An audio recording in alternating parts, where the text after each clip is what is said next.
कितना महान वचन है। उसने कहा कि जो इज़राइल के वंश हैं वो सब इज़राइली नहीं, न अब्राहम का वंश होने के कारण सब उसकी संतान ठहरे, परंतु लिखा है इसहाक से तेरा वंश कहलाएगा। यानी कह रहा है कि जो सब क्रिश्चियंस घराने में जन्मे हैं वो सब क्रिश्चियंस नहीं हैं।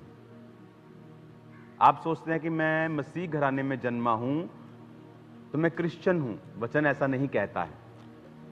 वचन कहता है कि अब्राहम के वंश होने के कारण सब उसकी संतान नहीं ठहरे, क्योंकि परमेश्वर ने कहा इसहाक से तेरा वंश कहलाएगा।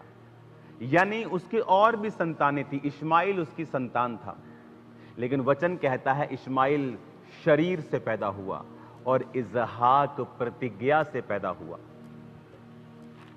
इसका मतलब क्या?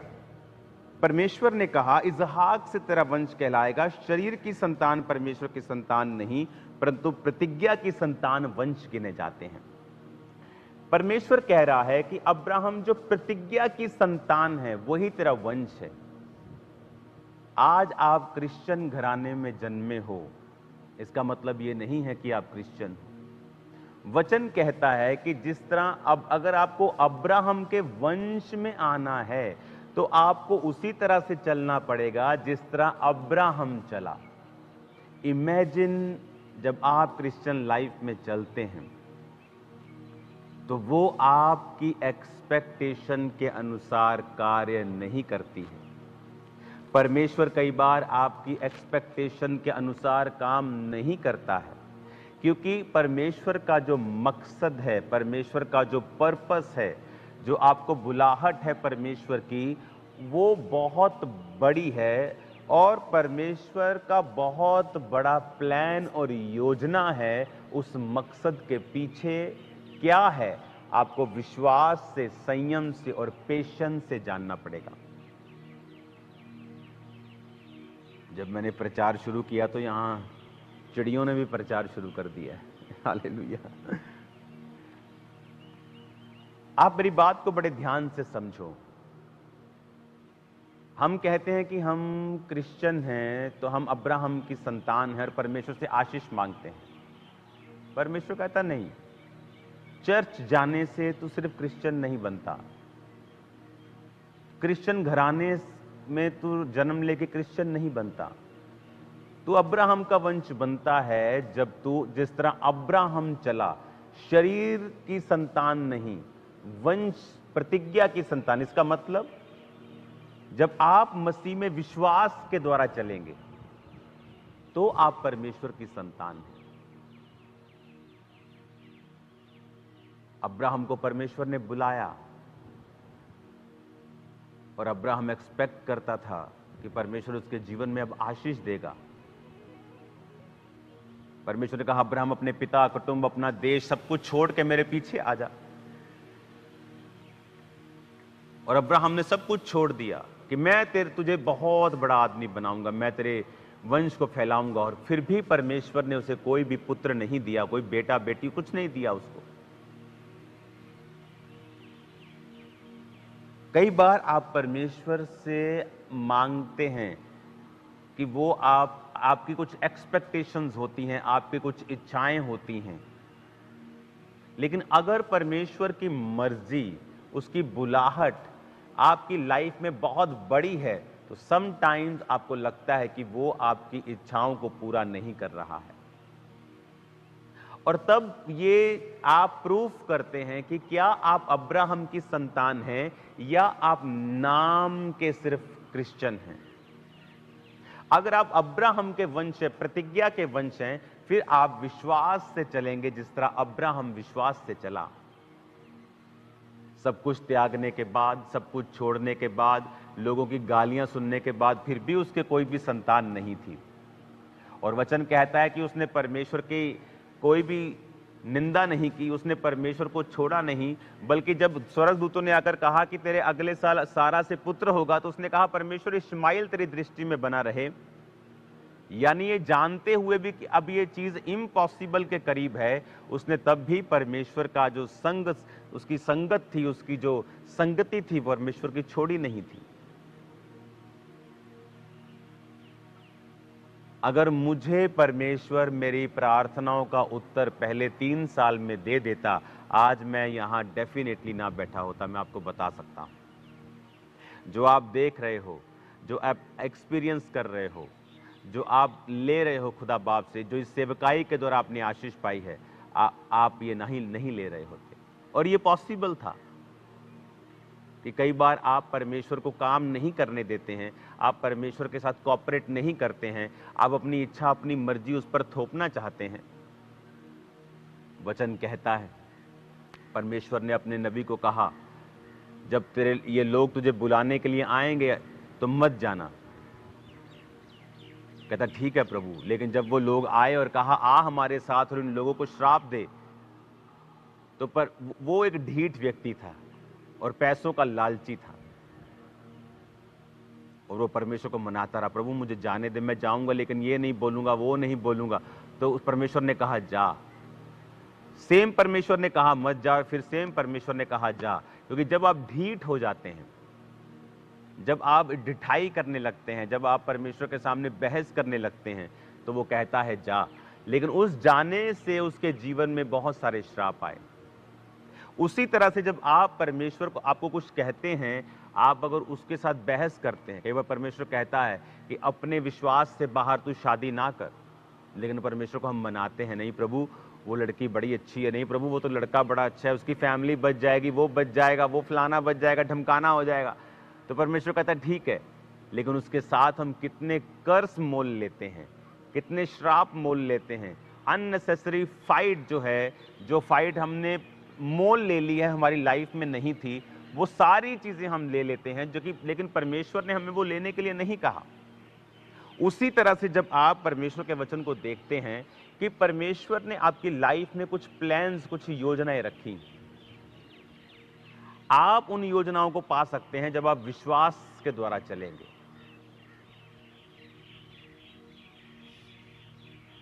इनको उड़ाना जरा 2-3 को। हालेलुया। इमेजिन करो, परमेश्वर ने अब्राहम को बुलाया और सालों से कोई बेबी उसके पास नहीं, और परमेश्वर ये चाहते थे कि मैं उसको संतान दूं, लेकिन इम्पेशंस। मूसा को मालूम था कि परमेश्वर ने उसे इस्तेमाल करना है, एक व्यक्ति को मार दिया। इम्पेशंस।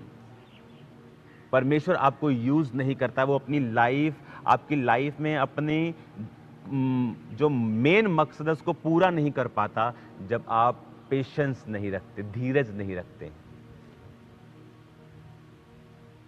ओह मैं 86 साल का हो गया हूं, सारा भी कह रही ओह मेरी इतनी उम्र हो गई, मेरी 77 साल उम्र हो गई है, मेरी इतनी उम्र हो गई, बेबी नहीं हो रहा, ऐसा कर तू इस औरत के साथ तू बेबी कर ले।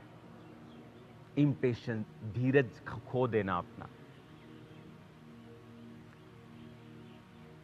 मूसा को पता था कि मैं इनको छुड़ाऊंगा, लेकिन धीरज खो दिया और कत्ल कर दिया, और 40 साल फिर भागा, परदेसी होकर रहा। वहां परमेश्वर ने उसके धीरज पर काम किया, उसके जीवन पे काम किया, उसके स्वभाव के ऊपर काम किया, और जब परमेश्वर ने उसको पूरा देखा तो फिर अपनी महिमा के लिए उसे बुलाया। परमेश्वर की बुलाहट आपके जीवन में कभी भी खत्म नहीं होती है, लेकिन वो चाहता है कि हम उस स्पिरिचुअल लेवल तक पहुंच जाएं जहां से वो सारी ब्लेसिंग्स को, सारी चीजों को हमारे जीवन के ऊपर रिलीज कर सके। कई बार परमेश्वर ने आपको कुछ देना होता है, कुछ आशीष देनी होती है, या एक बहुत बड़ा काम आपकी जिंदगी में करना होता है, लेकिन वो वेट करता है कि कब आप उस स्पिरिचुअल मैच्योरिटी तक पहुंचेंगे। वचन कहता है कि बालक जब तक बालक है, यद्यपि सभी वस्तुओं का स्वामी है, लेकिन उसमें और नौकर में कोई भी भेद नहीं। आपके घर का नौकर आपके साथ रहता है, आपके साथ खाता है, वही खाना खाता है, आपके जैसे कपड़े पहनता है, आप ही के घर में रहता है। आपका बालक, आपका बेटा भी उसी घर में रहता है, वही खाता है, वैसे ही कपड़े पहनता है। दोनों में कोई फर्क नहीं जब तक कि आपका बालक बड़ा नहीं हो जाता और आप उसको योग्य नहीं समझते कि अब ये सारे साम्राज्य को संभाल सकता है। उसी तरह से स्पिरिचुअल लेवल में परमेश्वर भी हमें एक नौकर की नाई रखता है, हमें खाने पीने को देता है, हमारी सुरक्षा करता है, लेकिन बड़े कार्य हमारी जिंदगी में नहीं होते हैं, क्योंकि वो परमेश्वर इंतजार करता है कि परमेश्वर हमें वो सारी चीजें दे सके, हम इतने स्पिरिचुअल मैच्योर हों कि परमेश्वर हमें वो सारी चीजें जो खुदावंद की ओरिजिनल बुलाहट है, बड़ी बुलाहट है, हमारी लाइफ में आए और हम उसे पचा सकें। इसलिए आप देखेंगे कि क्यों शैतान आपकी स्पिरिचुअल ग्रोथ को रोकना चाहता है, क्यों वो आपको छोटी छोटी चीजों में, छोटी छोटी बुरी आदतों में, फोन, व्यभिचार, चोरी चकारी, गंदा मजाक, डिस्ट्रैक्शंस, चीजें छोटी छोटी, जेलसी, विरोध, लड़ाई, हत्याएं, छोटे छोटे आपको इन संसार की चीजों में फंसाता है, ताकि आप उस स्पिरिचुअल मैच्योरिटी तक ना पहुंच पाए। आपने इस चर्च को देखा, जब इस चर्च ने स्पिरिचुअल मैच्योरिटी को दिखाया, विरोध के बावजूद अपने पेशेंस को बना के रखा, और मेरे परमेश्वर ने लगाई हैं, ऐसी लगाई हैं कि याद रखेंगे सभी, क्योंकि मेरा परमेश्वर फाइट करने वाला है, लेकिन मैं फाइट करने वाला नहीं। उसने मुझे कहा है मैं सुसमाचार का प्रचार करूं, लेकिन वो कहता पलटा लेना मेरा काम है। हालेलुया। आप नोटिस कर लो, आप पिछले सालों सदियों के इतिहास निकाल के देख लो, जिस किसी व्यक्ति ने परमेश्वर के नाम का मजाक उड़ाने की या उसको नीचा करने की कोशिश की है, आप थोड़े ही हफ्तों में देखना वो कैसा रोता हुआ आपको नजर आता है। ये अब की बात नहीं है, ये सदियों से होता आ रहा है। जिस जिस हुकूमत ने खुदावंद के लोगों का साथ दिया है, परमेश्वर उसके साथ खड़ा रहा है, चाहे वो अन्य जाति क्यों ना हो। जिन जिन लोगों ने परमेश्वर के लोगों को सप्रेस करने की कोशिश की है, परमेश्वर ने उनका कुछ नहीं छोड़ा इस धरती के ऊपर। इतिहास पढ़ के देख लो, ये सदियों से चलता आ रहा है। जीसस क्राइस्ट के जन्म से पहले से लेकर जीसस क्राइस्ट के जन्म के बाद तक ये चलता आ रहा है। इसलिए तो कहते हैं we are proud to be a Christian. हमें अपने मसीही होने पर घमंड है, हमें परमेश्वर पे घमंड है कि वो हमारा लड़ने वाला परमेश्वर है। हालेलुया। हमें क्या करना है? हमारा काम लड़ना नहीं, हमारा काम है परमेश्वर का काम करना। लड़ने वाला हमारा परमेश्वर है। हमें लाठी डंडों और बंदूकों की जरूरत नहीं है, उसके स्वर्गदूत काफी हैं हमें सुरक्षित करने के लिए। आमीन। आपका काम है कि आप ये समझें कि प्रतिज्ञा से ही वंश गिने जाते हैं, विश्वास से ही आप अब्राहम की संतान कहलाते हैं। परमेश्वर ने जो अब्राहम का बच्चा विश्वास के द्वारा हुआ इसहाक, उसी से वंश चलाया। जो शरीर से हुआ इस्माइल, उसको परमेश्वर ने आशीष दी, लेकिन वंश उससे नहीं गिना गया। आप जब विश्वास से चलेंगे, परमेश्वर आपके साथ खड़ा होगा। इतने सालों के बाद भी, कोई बेबी ना होने के बाद भी वो परमेश्वर के संग रहा। आप परमेश्वर में कई बार चलते हैं, लोग ठोकर खाते हैं जब वो प्रार्थना का उत्तर नहीं पाते। जब परमेश्वर में आने के बावजूद भी, उसमें चलने के बावजूद भी कुछ ऐसा उनके साथ घटता है, वो ठोकर खाते हैं। लेकिन जो अपना जीवन ठोकरों से ऊपर कर लेते हैं, जो अपना जीवन ये समझ जाते हैं कि एक ही परमेश्वर है और जीवित परमेश्वर वही है, और जो कुछ हो रहा है वो उसी की मर्जी से हो रहा है, कि परमेश्वर आपको देख रहा है, जांच रहा है, परख रहा है, आपके पेशेंस को बढ़ा रहा है, धीरज को बढ़ा रहा है, वो आपकी लाइफ में काम कर रहा है, वो आपकी लाइफ में आपको नेक्स्ट लेवल पे लेके जा रहा है, वो इस तरह से आपकी तैयारी कर रहा है।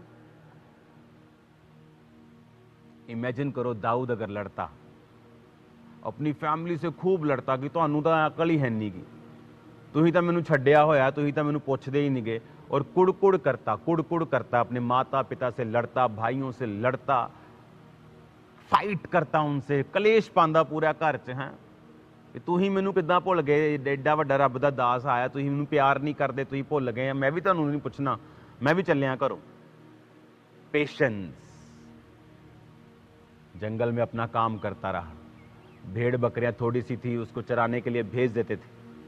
इमेजिन करो, भेड़ बकरियों को छोटा बेटा चरा रहा है सबसे, जबकि भेड़ उसको जान का खतरा है,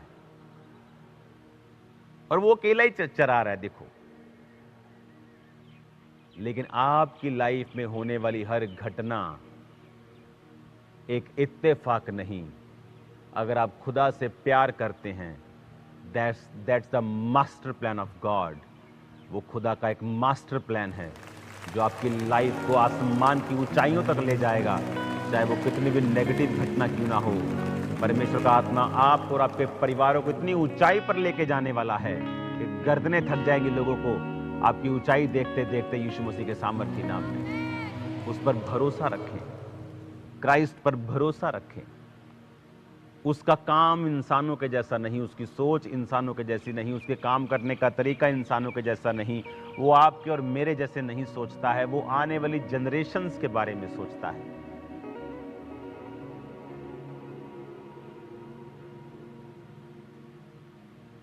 हालेलुया। आज हमें ये बात समझने की जरूरत है, आज हमें ये चीज समझने की जरूरत है कि मुझे विश्वास से चलना है, मुझे फेथ से चलना है। मैं विश्वास से परमेश्वर की संतान ठहराया जाता हूं, ना कि क्रिश्चियन घर में जन्मने से। मैं विश्वास से चलूंगा। हर व्यक्ति की फाइट अलग है, हर व्यक्ति की फाइट अलग है, मेरी अलग है, आपकी अलग है, पर विश्वास सेम है। हम लोगों का तरीका जाने का सेम है। लड़ाई अलग अलग है, परीक्षाएं अलग अलग हैं, लेकिन उस पर जयवंत होने का तरीका एक ही है। खुदा बाप आपके संग हों, आपको बुद्धि दें और समझ दें। इमेजिन करो, दाऊद लड़ा नहीं, फाइट नहीं की, कलेश नहीं डाला, उसे परमेश्वर की मर्जी समझा और उन्हीं दिनों में गोफन चलाने के लिए वो प्रिपेयर हुआ, क्योंकि संग तो कोई था नहीं। तो जान पर बनाई, कोई भालू आएगा, शेर आएगा, उसकी भेड़ को उठा के लेके जाएगा, तो गोफन चलाता था वो। एक गोफन लगा के, पत्थर लगा के मारता था वो, तो शेर भालू भागते थे। तो जब चलाना जरूरी था तो मारना भी जरूरी था कि बजे तो अच्छी जगह बजे कि वो भागे। तो सम टाइम ये चैलेंजेस आपको तैयार कर देते हैं कि जब गोलियत उसके सामने आया तो उसने एक ही मारा और माथे के अंदर धंस गया और वो जमीन पे गिरा और उसी की तलवार से उसका सिर काट दिया। वैरी अपनी ही चाल में मर जाएगा, आप देखना। शैतान अपनी ही चाल में मर जाएगा, आप देखना। हमारा खुदावंद इतना महान, इतना सामर्थी परमेश्वर है। आपको हंसी आएगी, आप घर बैठकर हंसेंगे, आप घर बैठकर खिलखिला के हंसेंगे, जो आप देखेंगे कि परमेश्वर आपके लिए क्या कर रहा है, वो कैसे कर रहा है। कि आप कुछ नहीं कर रहे, लेकिन खुदावंद आपके लिए देशों में कार्य कर रहा है, विदेशों में कार्य कर रहा है। हालेलुया।